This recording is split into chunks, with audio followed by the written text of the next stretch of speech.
രാവിലെ എന്ന് പറഞ്ഞൊരു സമയം എല്ലാ വീടുകളിലും തിരക്കിട്ടൊരു സമയമാണല്ലേ. രാവിലത്തെ ചോറ്, കുടിക്കാൻ വെള്ളം, പലഹാരം, കറി ഉണ്ടാക്കൽ അതൊരു ഹറിബറിയാണ് അല്ലേ.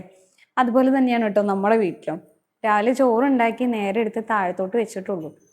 അത് ഊറ്റണമെന്നുണ്ടെങ്കിൽ എനിക്ക് കുറച്ചധികം പേടിയുണ്ട് കേട്ടോ. വേറെ ഒന്നുമല്ല, എപ്പോൾ ഊറ്റിയാലും ചരിവും കഞ്ഞിവെള്ളം ഒക്കെ കൂടി എൻ്റെ മേത്തോട്ട് മറിയലാണ് സ്ഥിരം പതിവ്.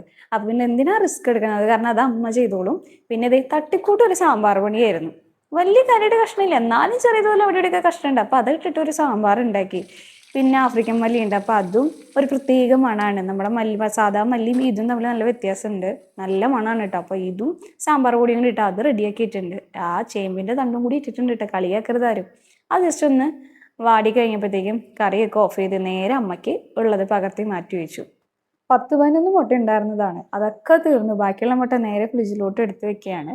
എൻ്റെ വീഡിയോ ഇഷ്ടമായി ഈ പേജ് ഒന്ന് സബ്സ്ക്രൈബ് ചെയ്യണം, ലൈക്ക് ചെയ്യണം, ഷെയർ ചെയ്യണം. അടുത്ത വീഡിയോ ആയിട്ട് വരാം. ബൈ.